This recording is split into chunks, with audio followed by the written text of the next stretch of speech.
আসসালামু আলাইকুম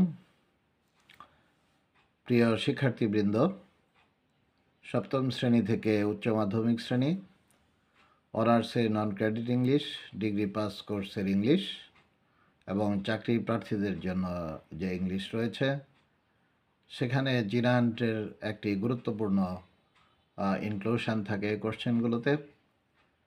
তো আমি আজকে সেই জিরান্ট ক্লাসে তোমাদেরকে ওয়েলকাম জানাচ্ছি।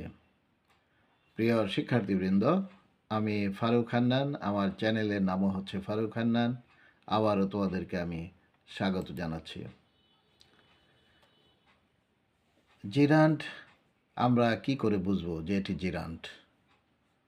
ভার্বের সাথে আইএনজি যুক্ত থাকলে সেটি জিরান্ট, আবার ভার্বের সাথে আইএনজি যুক্ত থাকলে সেটি হচ্ছে পার্টিসিপল। তাহলে পার্থক্যটা কোথায়? পার্থক্যটা হচ্ছে, যদি ভার্বের সাথে আইএনজি যুক্ত করার কারণে নাউনের মতো কাজ করে তাহলে সেটা হচ্ছে জিরান্ট।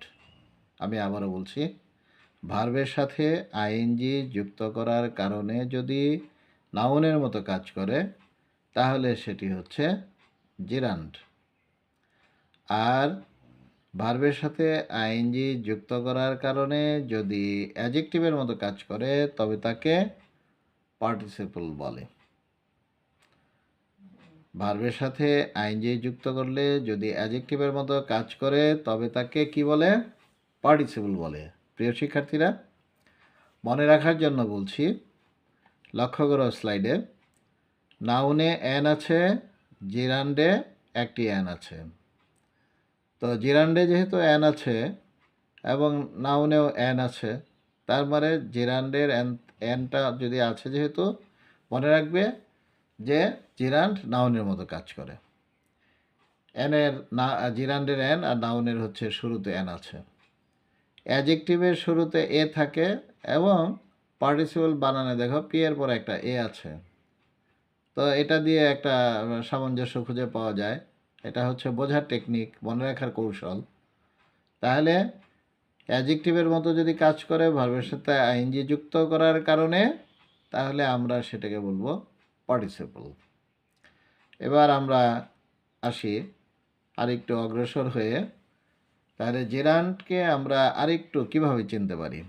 জেরান্ড হচ্ছে ভার্বের সাথে আইএনজি যুক্ত এমন একটা ফর্ম বা রূপ বা আকার যেটা নাউনের মত ভূমিকা পালন করে।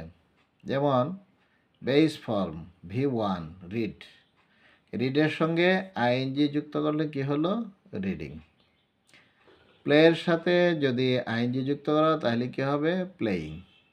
সুতরাং এটার বিস্তারিত উদাহরণে আমি আবার একটু ব্যাখ্যা করব। তো সেই জিরান্ড আবার কি কেমনে বসে, বাক্যে কিভাবে বসে, কোন অবস্থানে বসে? জিরান্ড বাক্যে বসে সাবজেক্ট হয়ে বসে, অবজেক্ট হয়ে বসে, আবার কখনো কমপ্লিমেন্ট হয়ে বসে। এছাড়াও জিরান্ড বাক্যে প্রিপজিশনের অবজেক্ট হিসাবেও কাজ করে থাকে। জেরান্ডের অবস্থান তাহলে আমরা কয় রকম পেলাম? জেরান্ডের অবস্থান আমরা পেলাম, একটা হচ্ছে জেরান্ড অ্যাজ সাবজেক্ট, আরেকটা হচ্ছে gerund as object, gerund as preposition subject, gerund as complement. অর্থাৎ জেরান্ড বাক্যে সাবজেক্ট রূপে বসে, অবজেক্ট রূপে বসে, প্রিপজিশনের অবজেক্ট রূপে বসে এবং কমপ্লিমেন্ট রূপে বসে। এবার আমরা উদাহরণ দিব। জিরান্ড সাবজেক্ট হিসেবে যখন বসে, এরকম আমরা কয়েকটি উদাহরণ নিয়ে আলোচনা করছি। রিডিং ইজ গুড, তাহলে রিডিং মানে পড়া, পড়া হচ্ছে ভালো, মানে পড়া ভালো। তা আমরা জানি যে জিরান্ড নাউনের মতো কাজ করে। নাউনকে চিহ্নিত করা যায়, আমরা জানি কোনো কিছুর নামকে নাউন বলে। তো রিডিং তো নাম বোঝাচ্ছে না ঠিক ওই অর্থে। সহজভাবে যদি বলি, এখানে তোমরা প্রশ্ন করো যে কি ভালো, যে রিডিং ভালো, পড়া ভালো, তাহলে কি প্রশ্নের উত্তরে যা পাওয়া যাবে তার সঙ্গে আইএনজি যুক্ত থাকলে সেটা হচ্ছে জিরান্ড। এটা আমি তোমাদেরকে স্পেশালি বলে দিচ্ছি। তাহলে আইএনজি যুক্ত ভার্বকে কি প্রশ্ন উত্তর যদি করা যায়, তাহলে কি প্রশ্নের উত্তর পাওয়া গেলে সেটাই হবে জিরান্ড, কারণ এটা কি প্রশ্ন উত্তরে নাউনের ভূমিকায় পালন করছে।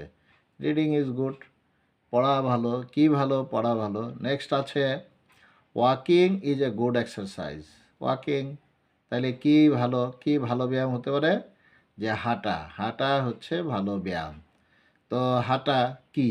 এখানেও এটা নাউনের কাজ করছে। রিডিং ইজ মাই হবি, পড়া হচ্ছে আমার শখ। তাহলে এখানে রিডিংটাও কি প্রশ্নের উত্তরে পাওয়া যাচ্ছে, যে কি শখ? Reading. Dancing is my favourite hobby, dancing হচ্ছে আমার প্রিয় শখ। তাহলে ড্যান্সিং মানে হচ্ছে নাচ বা নৃত্য। তাহলে কি আমার প্রিয় শখ? যে নৃত্য। প্রত্যেকটা বাক্যে দেখো কি প্রশ্নের উত্তর কিন্তু পাওয়া যাচ্ছে। Swimming in the ocean is a great way to relax, তাহলে কি? তাহলে সেটা হচ্ছে তোমার সুইমিং বা সাঁতার কাটা। Playing the piano is a skill I am learning, তাহলে প্লেয়িং দ্য পিয়ানো, প্লেয়িং মানে এখানে খেলা, দি পিয়ানো একটা বাদ্যযন্ত্র, বাদ্যযন্ত্র দিয়ে খেলানো বা বাদ্যযন্ত্র বাজানো এখানে হবে। তাহলে কি বাজানো? বাদ্যযন্ত্র কি করে? বাজায়। তাহলে প্লেয়িং দ্য পিয়ানো এটা হচ্ছে এক ধরনের দক্ষতা যেটা আমি শিখছি। ওয়াচিং মুভি, মুভি দেখা। তাহলে কি দেখা? যে মুভি দেখা। এই দেখাটা হচ্ছে, এখানে আরেকটা ব্যাপার আছে, এই নাউনের আগে বসে যদি ভার্বের সাথে আইএনজি, তাহলে সেটাও হচ্ছে কি? সেটাও হচ্ছে তোমার জিরান্ড। আমি আবার বলছি, নাউনের আগে যদি ভার্বের সাথে আইএনজি বসে, তবে সেটা হচ্ছে জিরান্ড। তবে একটা কথা মনে রাখতে হবে, কোন নাউনটা? যে নাউনটা নিশ্চল। নিশ্চল বলতেছি আমি যেটা নিজে নিজে চলতে পারে না, যেমন পিয়ানো একটা বাদ্যযন্ত্র, সে নিজে চলতে পারে না, তার আগে প্লেয়িং আছে। তো সুতরাং এটা হচ্ছে তোমার নিশ্চল কোনো বস্তুর আগে যদি ভার্বের সাথে আইএনজি বসে, তাহলে সেটা হচ্ছে জিরান্ড। এখানে মুভি, মুভিটাও হচ্ছে তোমার সিনেমা। মুভি তো চলতে পারে না, মুভিকে আমরা দেখি, মুভির কে তোমার চালাতে হয়, হ্যাঁ, তো দেখতে হয়। তো এখানে এই মুভিটাও হচ্ছে একটা নিশ্চল বিষয়, সেটা দেখতেছি। তাহলে এখানেও এই নিশ্চল নাউনের আগে, মুভিটা নিশ্চল নাউন, পিয়ানো নিশ্চল নাউন, এটার আগে ওয়াচিং ভার্বের সাথে আইএনজি আছে, সো এটা হচ্ছে জিরান্ড। প্রিয় শিক্ষার্থীরা, আশা করি জিরান্ডের যে সাবজেক্ট রূপ, এটা তোমরা নিশ্চয়ই বুঝতে পেরেছ। এবার আমি আসি জিরান্ড অ্যাজ অবজেক্ট। তোমরা জানো নিশ্চয়ই যে আসলে ভার্বের পরে সাধারণত অবজেক্ট বসে। ভার্বের পরে সাধারণত কি বসে? অবজেক্ট বসে। তো সেই অবজেক্ট যদি ভার্বের সাথে আইএনজি যুক্ত হয়, তাহলে সেটা জিরান্ড অ্যাজ অবজেক্ট। আমরা এখানে লক্ষ্য করি যে কটি বাক্য আছে। প্রথম বাক্যে আছে আই লাভ, লাভ হচ্ছে ভার্ব V1, এরপরে বসেছে সুইমিং ভার্বের সাথে আইএনজি, এটা হচ্ছে তোমার জিরান্ড। হি এনজয়েস প্লেয়িং দ্য গিটার, তাহলে এখানে এনজয়টা হচ্ছে ভার্ব, তারপরে প্লে V1 তার সাথে আইএনজি, এটা হচ্ছে জিরান্ড। She avoids talking on the phone, তাহলে শি অ্যাভয়েড, সে পরিহার করছে, অ্যাভয়েড করছে টকিং, এটা অ্যাভয়েড হলো ভার্ব, তারপরে আছে টক তার সাথে আইএনজি, কথা বলা। তো উই প্র্যাকটিসড রাইটিং পোয়েট্রি, এখানে প্র্যাকটিসড এটা পাস্ট টেন্সে আছে প্র্যাকটিসড, তারপরে একটা ভার্ব আছে, তার সাথে আইএনজি বসেছে, V1 এর সাথে আইএনজি, সো এটা হচ্ছে gerund. They considered selling the house, এখানে কনসিডার্ড এটা হচ্ছে তোমার ভার্ব, তারপরে সেল V1 তার সাথে আইএনজি, সেলিং বসেছে, জিরান্ড। হি ফিনিশড রিডিং, রিডের সাথে আইএনজি বসেছে, সো এটা জিরান্ড।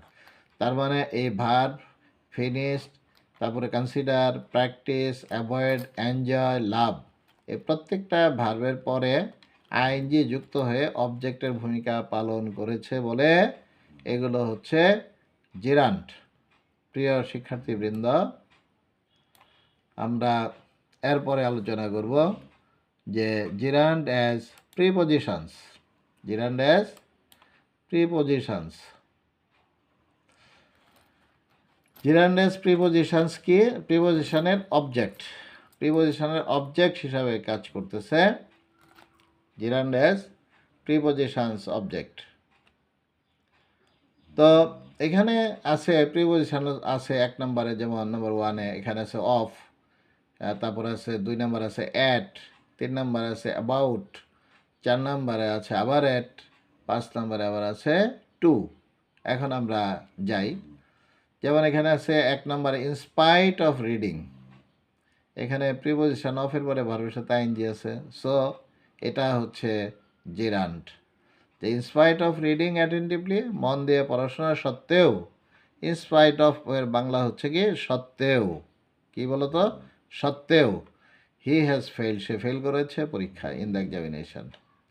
সে is good at speaking multiple languages, অর্থাৎ বহু ভাষায়, মাল্টিপল মানে এখানে কি বহু ভাষা, ল্যাঙ্গুয়েজ মানে ভাষা, বহু ভাষায় তার বলার দক্ষতা রয়েছে। গুড অ্যাট মানে কি দক্ষ, she is good at speaking multiple language. এখানে অ্যাট হচ্ছে তোমার প্রিপোজিশন, তারপরে ভার্বের সাথে ING. He is passionate about cooking new recipes, নতুন রেসিপিতে রান্না করা হচ্ছে তার কি আগ্রহ, তার কামনা বাসনা ইচ্ছা আকাঙ্ক্ষা, হ্যাঁ আকাঙ্ক্ষী সে, সে হচ্ছে আগ্রহী কৌতূহলী নতুন কিছু রেসিপিতে রান্না করতে। তো এখানে কুকের সাথে আইএনজি যুক্ত হয়েছে, তার আগে প্রিপোজিশন বসেছে about. He is not very good at painting, সে পেইন্টিংয়ে তেমন ভালো না, গুড অ্যাট মানে দক্ষ না, এক্সপার্ট না, হ্যাঁ নট ভেরি গুড ততটা ভালো না, বেশি ভালো না। I am looking forward to, এখানে যে লুক ফরওয়ার্ড টু মানে খোঁজা, হ্যাঁ to travelling to new places, হ্যাঁ আমি আমি কি এখানে টু দেখতে পাচ্ছি আমরা, এখানে টুটা হচ্ছে প্রিপোজিশন, তার সাথে হচ্ছে ট্রাভেলিং, হ্যাঁ ট্রাভেলিং মানে হচ্ছে ভ্রমণ, ট্রাভেল তার সাথে আইএনজি বসেছে, অর্থাৎ নতুন স্থানে ভ্রমণ করা। আমি কি অনুসন্ধিৎস বা আমি খোঁজ করে থাকি নতুন নতুন স্থান ভ্রমণ করতে। তো এই যে টু, অ্যাট, অ্যাবাউট, অ্যাট, তারপরে অফ, এগুলো হচ্ছে প্রিপোজিশন, এবং প্রিপোজিশনের পরে এখানে অবজেক্ট, প্রিপোজিশন অবজেক্ট হিসাবে ভার্বের সাথে আইএনজি বসেছে। এরপরে আমরা আলোচনা করব, সেটা হচ্ছে কমপ্লিমেন্ট, জেরান্ড অ্যাজ কমপ্লিমেন্ট। তো জেরান্ড অ্যাজ কমপ্লিমেন্টটা কি? জেরান্ড অ্যাজ কমপ্লিমেন্ট হচ্ছে, আমরা এখানে বলবো যে যেটা আসলে যে কমপ্লিমেন্ট দ্বারা, যে জেরান্ড দ্বারা আসলে বাক্যটির পূর্ণ অর্থ প্রকাশ করে, হ্যাঁ বাক্যটির পূর্ণ অর্থ প্রকাশ করে, ভার্বের পূর্ণ অর্থ প্রকাশ করে। যেমন এখানে আছে হার ফেভারিট হবি ইজ কুকিং, এখানে কুকিং দ্বারা বাক্যটা শেষ হয়েছে, সম্পূর্ণ অর্থ প্রকাশিত হয়ে গিয়েছে। হিজ জব ইজ কুকিং, তার কাজ হচ্ছে কুকিং করা, অর্থাৎ বাবুর্চিগিরি করা, রান্না করা, যেটাকে আমরা বলি শেফ, যাদেরকে আমরা বলি একটু ভালো ভাষায় বললে। আবার কেউ যদি বলে যে হিজ জব ইজ টিচিং, হতে পারে, যেমন এখানে পরের বাক্যটাই আছে my work my job whatever it is, my work is teaching অথবা my work is writing, writing মানে লেখালেখি করা, কবিতা লেখা, উপন্যাস লেখা, গল্প লেখা, এরকম বোঝাচ্ছে। তাহলে কারো কাজ হচ্ছে শিক্ষকতা করা, অধ্যাপনা করা, কারো কাজ হচ্ছে লেখালেখি করা, উপন্যাস লেখা, কবিতা লেখা, প্রবন্ধ লেখা ইত্যাদি ইত্যাদি। স্টপ রাইটিং, লেখা বন্ধ করো, এখানেও বাক্যের অর্থ পুরোপুরি প্রকাশ পেয়েছে এই ভার্বের সাথে লিঙ্ক করে। সুতরাং এই রাইটিংটা হচ্ছে এখানে কমপ্লিমেন্ট। এরপরে আছে ইমরানস হবি, ইমরানের শখ হচ্ছে ট্রাভেলিং, ইমরানের শখ কি ভ্রমণ করা, তাহলে এখানে ট্রাভেলিংটা নাউনের কাজ করেছে এবং কমপ্লিমেন্ট হিসাবে বসেছে। আরেকটা আছে এখানে দুটো পার্টিসিপল এখানে রয়েছে, সিইং মানে দেখা, সিইং ইজ বিলিভিং, সিইং মানে দেখা, দেখাটাই হচ্ছে বিশ্বাস। অর্থাৎ আছে না অনেকে যে দেখে বলে আমি দেখে বিশ্বাস করব না, দেখে আমি বিশ্বাস করি না, অর্থাৎ না না দেখলে তার বিশ্বাস হবে না, এই জন্য বলা হচ্ছে এখানে সিইং ইজ বিলিভিং, তাহলে দেখাটাই হচ্ছে বিশ্বাস। তো সুপ্রিয় শিক্ষার্থীরা, এই যতটুকু আলোচনা করলাম জেরান্ডের উপরে, আশা করি তোমরা বুঝতে পেরেছ। তোমরা নিয়মিত চর্চা করবে এবং ভিডিওটা দেখবে, স্লাইডগুলো দেখবে, খাতা কলম নিয়ে প্র্যাকটিস করবে, এবং অনুরূপ এরকম আরও উদাহরণগুলো তোমরা যদি প্র্যাকটিস করো তাহলে তোমরা নিশ্চয়ই শিখে যাবে। আমি যদি সাম আপ করি, সারাংশ যদি বলি আজকের আলোচনায়, তাহলে সেটি হচ্ছে আমরা জেরান্ড পেলাম। জেরান্ড হচ্ছে নাউনের কাজ করে এবং জেরান্ডে অ্যান আছে, নাউনেও অ্যান আছে, এটা মনে রাখার জন্য বলছি। অর্থাৎ জিরান্ডের কাজ হচ্ছে নাউনের মতো, এবং জিরান্ড অবশ্যই কী হবে, ভার্বের সাথে আইএনজি যুক্ত হবে। আর জেরান্ডকে আমরা চিনব কীভাবে? জেরান্ড সাবজেক্ট হিসাবে বসে। জেরান্ড সাবজেক্ট হিসাবে যখন বসে তখন সাধারণত কোথায় বসে? বাক্যের প্রথমে বসে। আমরা জানি সাবজেক্ট কোথায় বসে? বাক্যের প্রথমে বসে। সাধারণত সাবজেক্ট বসে বাক্যের প্রথমে। সো জেরান্ড আইনজি যুক্ত জেরান্ডটি বাক্যের শুরুতেই থাকবে, চিন্তার কোনো কারণ নেই। এরপরে আছে ভার্বের পরে আমরা জানি কি বসে? অবজেক্ট বসে। তো সো এই জেরান্ড ভার্বের পরে যদি দেখো যে আইনজি যুক্ত আছে ভার্ব, তাহলে সেটা হচ্ছে তোমার জেরান্ড ইজ অবজেক্ট, অর্থাৎ অবজেক্টের ভূমিকায় আছে জেরান্ড। এরপরে আমরা বলেছি যে কোনো প্রিপোজিশনের পরে যদি ভার্বের সাথে আইনজি থাকে তাহলে সেটা হচ্ছে প্রিপোজিশন সাবজেক্ট, অর্থাৎ দ্যাট ইজ সেটাও হচ্ছে জেরান্ড। প্রিপোজিশনের অবজেক্ট হিসাবে সেটি হচ্ছে জেরান্ড। এছাড়া আমরা বলেছি কমপ্লিমেন্ট, যা ভার্বের পূর্ণ অর্থ প্রকাশ করে, সেটিও হচ্ছে জেরান্ড। সুপ্রিয় শিক্ষার্থীরা, আজকের আলোচনা এ পর্যন্তই থাকবে। তোমাদের সবার জন্য শুভকামনা রইল। আশা করি খুব দ্রুতই তোমরা এই জেরান্ড টপিকটিকে তোমাদের আয়ত্তে নিয়ে আসবে, শিখে ফেলবে, বুঝে ফেলবে। সবাইকে ধন্যবাদ। সবার জন্য শুভকামনা রেখে আমি আজকে এখানে শেষ করছি। আল্লাহ হাফেজ।